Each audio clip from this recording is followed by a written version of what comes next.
Assalamualaikum warahmatullahi wabarakatuh. Kali ini Bapak akan melanjutkan penjelasan indikator 33.3, mengidentifikasi faktor-faktor yang mempengaruhi kesempatan kerja. Sebelumnya kita pahami dulu apa itu pengertian kesempatan kerja ya. Kesempatan kerja adalah merupakan suatu keadaan yang menggambarkan atau ketersediaan pekerjaan ya, atau lapangan kerja untuk diisi oleh para pencari kerja. Jadi kalau secara mudahnya kesempatan kerja itu adalah jumlah lapangan kerja yang tersedia ya, yang tersedia untuk dimasuki oleh tenaga kerja. Nah, seiring dengan perubahan zaman, perubahan peradaban manusia, semakin majunya teknologi, maka kesempatan kerja ini sekarang lebih pada pekerjaan-pekerjaan yang memang di dalamnya banyak digunakan teknologi. Oleh karena itu nanti tenaga kerja yang bisa terserap ke kesempatan kerja yang ada tentunya tenaga kerja yang punya skill sesuai dengan zamannya, zaman sekarang. Faktor yang mempengaruhi kesempatan kerja yang pertama adalah pertumbuhan penduduk.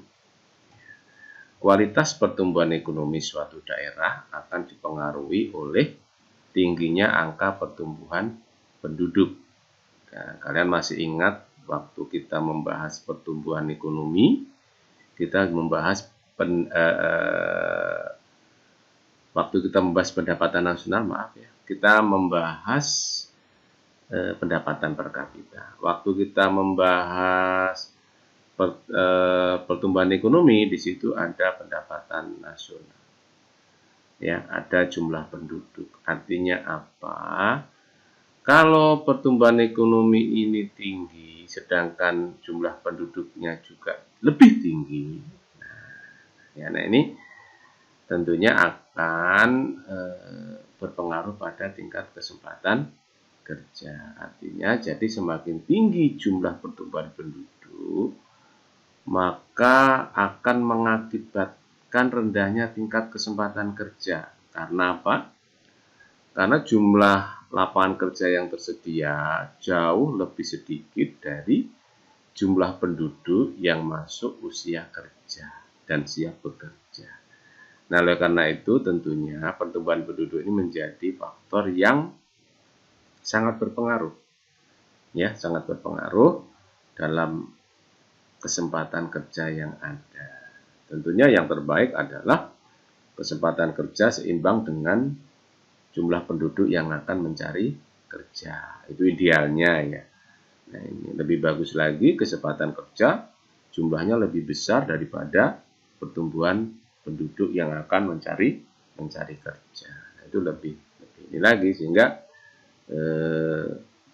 sumber daya manusia yang sudah melalui proses pendidikan ya sampai selesai langsung bisa bekerja karena kesempatan kerjanya sudah tersedia. Kemudian yang kedua adalah tingkat upah atau gaji. Kenaikan tingkat upah atau gaji yang tidak disamakan dengan jumlah produksi akan mengakibatkan suatu perusahaan akan mengurangi jumlah karyawannya. Nah ini jadi ini lebih kepada perusahaan-perusahaan yang mengubah cara produksinya dari padat karya menjadi padat modal. Artinya dalam kegiatan produksi perusahaan menggunakan mesin-mesin ya, mesin-mesin canggih bahkan sehingga tenaga kerja ini tidak dibutuhkan dalam jumlah banyak ya. Nah, ini apalagi kalau padat karya itu berarti karyawannya banyak. Kalau sudah karyawannya banyak, biasanya tuntutannya juga banyak. Ya, kalau tuntutan upah dan gaji ini tidak seimbang atau lebih besar daripada jumlah produksi, ya, maka yang jelas perusahaan kan nggak mau rugi. Maka mau tidak mau, perusahaan melakukan rasionalisasi atau penyesuaian terhadap kebutuhan jumlah tenaga kerjanya. Nah, ini dengan syarat biasanya mengurangi jumlah karyawan. Apakah itu bentuknya PHK atau bagaimana ya? Itu biasanya selalu demikian, ya. Berikutnya adalah kondisi perekonomian suatu daerah.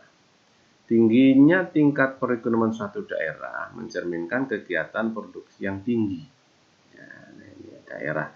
Tentunya kita lihat daerah-daerah yang pendapatan asli daerahnya tinggi itu biasanya ditopang dengan perekonomian yang tinggi, ditandai dengan daerah tersebut sektor ekonominya itu banyak. Ya, misalnya pertanian ada, perikanan ada, industri banyak, gitu ya. Itu biasanya daerah itu maju. Pertambangan juga ada, gitu ya.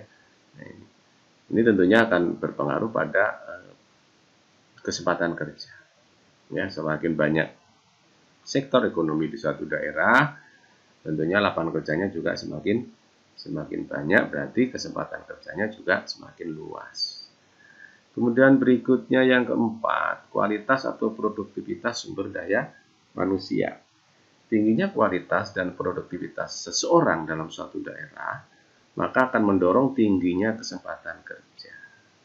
Dan sebaliknya, jika kualitas dan produktivitas sumber daya manusianya rendah, maka akan mengakibatkan rendahnya kesempatan kerja dan akan sulit untuk mendapatkan pekerjaan. Jadi ini kalau bisa dijelaskan, jika suatu daerah itu sumber daya manusianya misalnya mayoritas hanya berhenti sekolah di tingkat SMP. Padahal di daerah itu adalah industri-industrinya banyak dan membutuhkan tenaga kerja yang siap ya dengan keahliannya, apakah itu di bidang teknik, ya teknik-teknik banyak ya teknik sekarang ya. Nah ini tentunya kalau di daerah itu sumber daya manusia yang tidak mendukung, maka kesempatan kerjanya itu akan menjadi rendah. Jadi lapangan kerjanya sebenarnya ada, tapi kan sumber daya manusia tidak mendukung, sehingga seolah-olah tidak ada kesempatan kerja. Nah, itu ya. Tidak ada kesempatan kerja. Seperti contohnya di Indonesia ini, kesempatan kerja yang membutuhkan SDM teknologi tinggi atau tenaga kerja skill tinggi itu banyak di Indonesia itu. Tapi sumber daya manusia kita belum bisa memenuhinya, maka banyak tenaga ahli didatangkan dari luar. Tentunya ini adalah tugas kalian sebagai peserta didik yang masih dalam proses pendidikan, tentunya harus mempersiapkan diri sebaik mungkin bagaimana nantinya kamu akan menjadi orang yang terserap dalam kesempatan kerja, lapangan kerja yang membutuhkan tenaga-tenaga ahli, ya. Tenaga-tenaga ahli untuk menjalankan teknologi nantinya yang teknologi terupdate tentunya. Kemudian jenis-jenis kesempatan kerja. Ya, yang pertama adalah kesempatan kerja permanen. Ialah salah satu jenis kesempatan kerja yang menjadikan seseorang yang bekerja secara terus-menerus sampai pensiun ataupun sampai tidak mampu lagi untuk bekerja. Nah, ini kesempatan kerja permanen. Misalnya seperti seorang yang bekerja pada instansi pemerintah atau instansi swasta yang mana mempunyai jaminan sosial sampai tua. Contoh kesempatan kerja ini adalah TNI, PNS, Polri, dan sebagainya. Kemudian yang kedua, kesempatan kerja temporer, yaitu sebuah kesempatan kerja yang menjadikan seseorang bekerja dalam waktu yang relatif cepat, kemudian menganggur dan mencari pekerjaan yang baru kembali. Contoh kesempatan kerja ini adalah seseorang pegawai swasta yang mana pekerjaannya bergantung pada pesanan atau pegawai pabrik yang terikat dengan kontrak dan jangka waktu tertentu dalam bekerja. Nah, ini sekarang lagi menjadi tren di sektor swasta bahwa kesempatan kerja temporer itu menjadi pilihan, sehingga tenaga kerja yang akan bekerja di instansi atau perusahaan ya, di perusahaan tersebut dia dikontrak. Nah, setelah kontraknya selesai, ini kemungkinannya bisa diperpanjang kembali atau berhenti. Ini yaitu kesempatan kerja temporer namanya.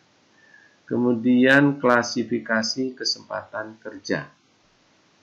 Yang pertama, klasifikasi kesempatan kerja berdasarkan sektor lapangan usaha. Misalnya sektor A itu meliputi pertanian, perburuan, kehutanan, dan perikanan. Sektor M, pertambangan, manufaktur, pembangunan listrik, dan air, pengangkutan, perhubungan, dan gas. Sektor S, yaitu perdagangan, rumah makan, hotel, keuangan, asuransi, jasa-jasa, kemasyarakatan, sosial, dan pribadi. Ini adalah klasifikasi kesempatan kerja berdasarkan sektor lapangan usaha. Berikutnya adalah klasifikasi kesempatan kerja berdasarkan jenis atau jabatan pekerjaan. Ada pemimpin dan manajer senior, tenaga ahli, teknisi, tenaga produksi, dan tenaga terkait. Yang ketiga, klasifikasi kesempatan kerja berdasarkan status pekerjaan. Ada berusaha sendiri tanpa bantuan orang lain, ada berusaha dengan dibantu anggota rumah tangga atau buruh tidak tetap, berusaha dengan buruh tetap, buruh karyawan bekerja, buruh karyawan bekerja tanpa menerima upah. Ya, ini statusnya. Kemudian informasi yang harus diperhatikan bagi pencari kerja. Yang pertama adalah jenis usaha dan gambaran dari perusahaan itu, dan dari mana informasi lowongan kerja itu berasal. Ini biasanya kalau dia sudah merasa punya kemampuan, punya skill, maka dia akan mencari kerja. Tentunya dalam mencari kerja ini banyak sekarang ya, bisa dilihat di dunia maya atau lewat Google gitu ya. Biasanya nanti terus dipilih sesuai dengan kemampuannya masing-masing. Yang kedua, apakah cocok dengan pendidikan dan juga latar belakang dari pencari kerja. Yang ketiga, lingkungan kerja. Yang keempat, tingkatan gaji ataupun upah kerja. Kemudian yang kelima, masa depan perusahaan. Tentunya ini menjadi bahan pertimbangan untuk calon pencari kerja jika mau memutuskan untuk bekerja di tempat yang memang menjadi keinginannya. Demikian penjelasan dari Bapak, mudah-mudahan bisa dipahami tentang 333 mengidentifikasi faktor-faktor yang mempengaruhi kesempatan kerja. Terima kasih. Assalamualaikum warahmatullahi wabarakatuh.